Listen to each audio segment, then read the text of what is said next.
Boy, everyone in this country's always running around yammering about their fucking rights. I have a right, you have no right, we have a right, they don't have a right. Folks, I hate to spoil your fun, but there's no such thing as rights, okay? They're imaginary. We made them up, like the boogeyman. The Three Little Pigs, Pinocchio, Mother Goose, shit like that. Rights are an idea. They're just imaginary. They're a cute idea. Cute. But that's all. Cute and fictional. But if you think you do have rights, let me ask you this. Where do they come from? People say, well, they come from God. They're God-given rights. Oh, fuck, here we go again. Here we go again. The God excuse. The last refuge of a man with no answers and no argument.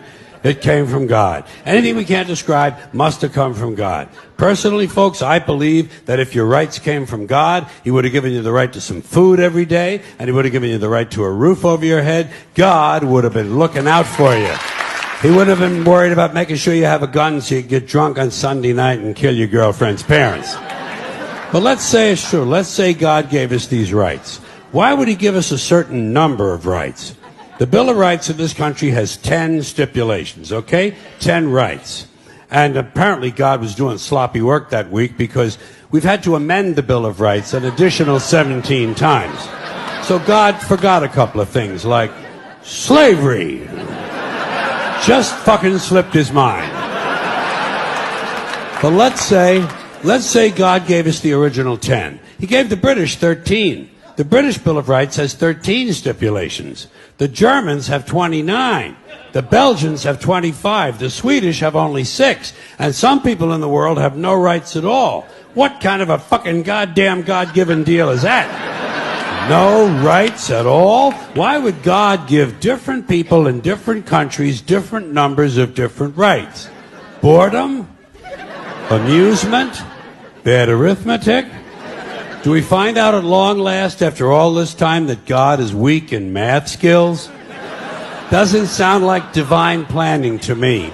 Sounds more like human planning. Sounds more like one group trying to control another group. In other words, business as usual in America. Now, if you think you do have rights, one last assignment for you. Next time you're at the computer, get on the internet, go to Wikipedia. When you get to Wikipedia, in the search field for Wikipedia, I want you to type in Japanese Americans 1942, and you'll find out all about your precious fucking rights, okay? All right. You know about it. You know about it. Yeah. In 1942, there were 110,000 Japanese American citizens in good standing, law-abiding people who were thrown into internment camps simply because their parents were born in the wrong country. That's all they did wrong. They had no right to a lawyer, no right to a fair trial, no right to a jury of their peers, no right to due process of any kind.